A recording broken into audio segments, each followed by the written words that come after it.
Okay, continuing on.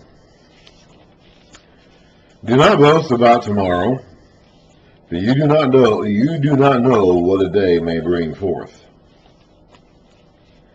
Let another praise you, and not your own mouth. Someone else, and not your own lips. So let someone else sing your praises. Don't do it yourself. Don't seek your own glory. Don't seek your own honor. Stone is heavy, and sand a burden, but provocation by a fool is heavier than both. Anger is cruel and fury overwhelming, but who can stand before jealousy? Better is open rebuke than hidden love. Wounds from a friend can be trusted, but an enemy multiplies kisses. So the enemy will butter you up and flatter you, but the friend will tell you what you need to hear, even if it hurts. Like a bird, wait. He who is full loathes honey, but to the hungry even what is bitter tastes sweet. Like a bird that strays from its nest is a man who strays from his home. Perfume and incense bring joy to the heart, and the pleasantness of one's friend springs from his earnest counsel. Do not forsake your friend and the friend of your father, and do not go to your brother's house when disaster strikes you. Better a neighbor nearby than a brother far away. So you don't have to rely just on your brother when you have trouble. If you have a friend who is nearby and close, he's better to have. Be wise, my son, and bring joy to my heart. Then I can answer anyone who treats me with contempt. Similar to how we read earlier, the father delights in his son being wise. The prudent see danger and take refuge, but the simple keep going and suffer for it. Some people know when it's time to back away from a path that they're going down that's dangerous, but some people don't. Some people are going to keep going down the path no matter how much danger they're going to get themselves in or where it leads. But the wise will not do that. The prudent will back up and say, I'm not doing that anymore. I'm taking refuge. I see the danger ahead, and I'm not going to fall into it. Take the garment of one who puts up security for a stranger. Hold it in pledge if he does it for a wayward woman. If a man loudly blesses his neighbor early in the morning, it will be taken as a curse. A quarrelsome wife is like a constant dripping on a rainy day. Just drip, drip, drip, drip, drip. Restraining her is like restraining the wind. You can't do it. You can't grab the wind. You can't put the wind in a bottle. Or grasping oil with the hand. You can't hold water in your hand or oil. Just like you can't stop your nagging, quarrelsome wife. He who tends a fig tree will eat its fruit, and he who looks after his master will be honored. As water reflects a face, so a man's heart reflects the man. Death and destruction, or Sheol and Abaddon, are never satisfied. They always want more. Everyone's going to die. Death is never done killing people. Death is never done until everyone has died. Actually, death will be done when death itself finally dies. But death and destruction are never satisfied. They always want more. And neither are the eyes of man. The crucible for silver and the furnace for gold, that's where they test the silver and the gold. But man is tested by the praise he receives. Though you grind a fool in a mortar, grinding him like grain with a pestle, you will not remove his folly from him. Be sure, no matter what you do to the guy, no matter how you try to punish him or knock some sense into him, if he's a fool and he's determined to remain his foolishness, it's not going to work. Be sure you know the condition of your flocks. Give careful attention to your herds, for riches do not endure forever, and a crown is not secure for all generations. When the hay is removed, and new growth appears, and the grass from the hills is gathered in, the lambs will provide you with clothing, and the goats with the price of a field. You will have plenty of goat's milk to feed you and your family, and to nourish your servant girls. A lot of agricultural imagery. because they were an agricultural-based society. The wicked man flees, though no one pursues, but the righteous are as bold as a lion. Remember back in the covenant of blessings and cursings in Leviticus and Deuteronomy, and how he says that if you are faithful to me, I will bless you, and your enemies will run before you. But if you're not faithful to me, I will curse you, and you will run before your enemies. So the one who is scared of punishment is the one who flees. The righteous are as bold as a lion. When a country is rebellious, it has many rulers. But a man of understanding and knowledge maintains order. We see that today, don't we? We don't have any men of understanding and knowledge to maintain order today, so we're having all kinds of divisions and strife, and different leaders, different despots showing up here and there who all want to be in charge, but nobody has understanding and knowledge, so nobody can maintain order. A ruler who oppresses the poor is like a driving rain that leaves no crops. So the rain came at the wrong time and washed the harvest away. Those who forsake the law praise the wicked, but those who keep the law resist them. Evil men do not understand justice, but those who seek the Lord understand it fully. Better a poor man whose walk is blameless than a rich man whose ways are perverse. He who keeps the law is a discerning son, but a companion of gluttons disgraces his father. He who increases his wealth by exorbitant interest amasses it for another who will be kind to the poor. We see this a lot in Jesus' day. Those tax collectors that Jesus' day that the Jews hated were the sorts of people who would do that. They would charge exorbitant interest and amass their own wealth. Zacchaeus, the wee little man. You ever heard the story of Zacchaeus, the wee little man? That Jesus went to his house one day. He said that he's going to give back what he had taken from others. That's the sort of thing that those people were doing. If anyone turns a deaf ear to the law, even his prayers are detestable. He who leads the upright along an evil path will fall into his own trap. But the blame, now oftentimes so far in Proverbs, we've read about this figure, this tempter, this temptress really being a woman. Lady Folly, like the prostitute, the adulteress, the woman luring men to her house to fall into her trap. Here it's a guy, it's a man doing it. He's personified as a he, leading the upright along an evil path. Will fall into his own trap, but the blameless will receive a good inheritance. A rich man may be wise in his own eyes, but a poor man who has discernment sees through him. When the righteous triumph, there is great elation. But when the wicked rise to power, men go into hiding. Now that's different. Remember how we said a few chapters ago,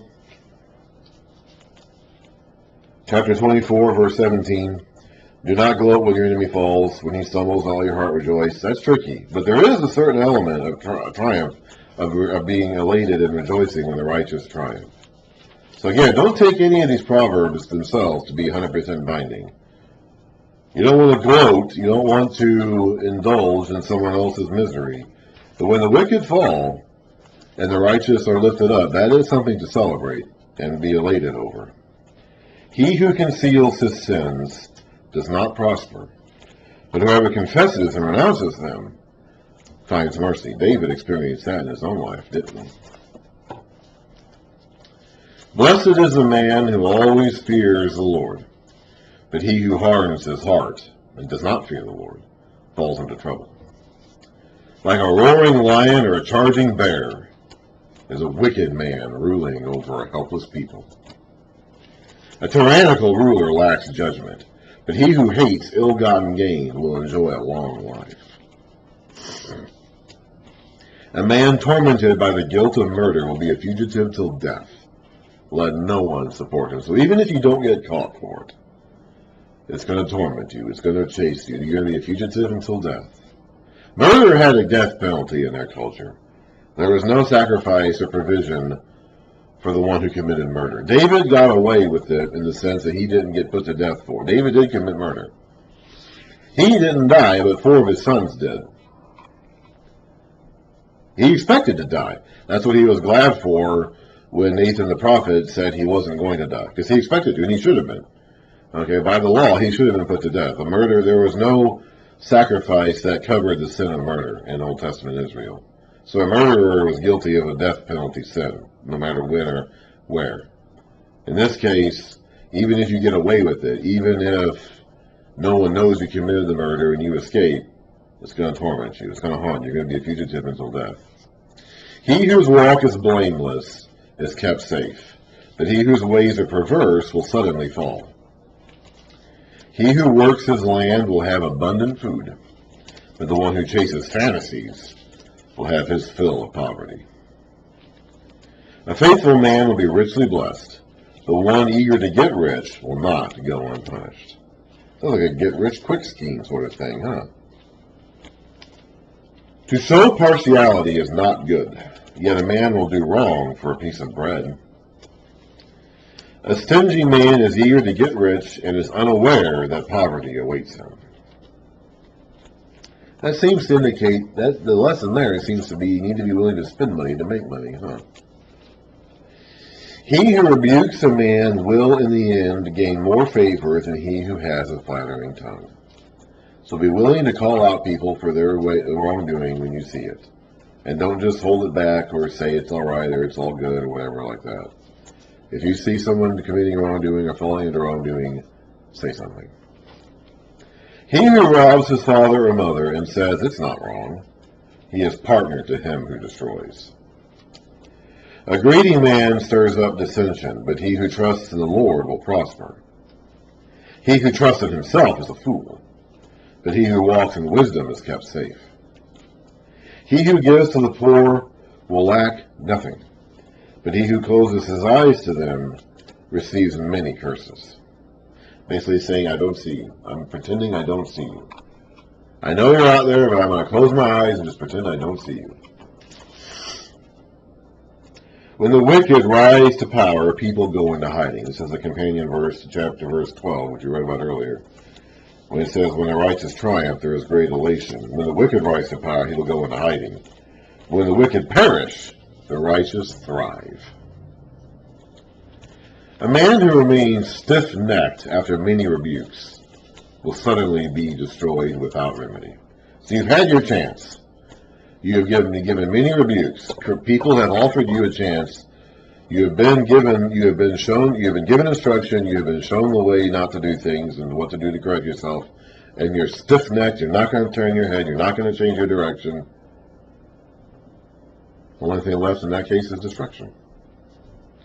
When the righteous thrive, the people rejoice. Now this goes back to one of those wicked righteous Proverbs. When the righteous thrive, the people rejoice. When the wicked rule, the people grow. So what have we seen now? 28:12, 28:28, 29:2. When the righteous triumph, there is great elation. When the wicked rise to power, men go into hiding. When the wicked rise to power, people go into hiding. When the wicked perish, the righteous thrive. When the righteous thrive, the people rejoice. When the wicked rule, the people groan. A man who loves wisdom brings joy to his father, but a companion of prostitutes squanders his wealth. By justice, a king gives a country stability, but one who is greedy for bribes tears it down. Whoever flatters his neighbor is spreading a net for his feet, and that's something you can catch an animal in. An evil man is snared by his own sin, but a righteous one can sing and be glad. The righteous care about justice for the poor, but the wicked have no such concern. Mockers stir up a city, but wise men turn away anger. When you stir up a city, that means you can incite rebellions and all kinds of trouble. But wise men will stop that from happening. They'll turn away anger and calm people down. If a wise man goes to court with a fool, the fool rages and scoffs, and there is no peace. Bloodthirsty men hate a man of integrity and seek to kill the upright. A fool gives vent to his anger, but a wise man keeps himself under control. If a ruler listens to lies, all his officials become wicked. The poor man and the oppressor have this in common: the Lord gave sight to the eyes of both. If a king judges the poor with fairness, his throne will always be secure.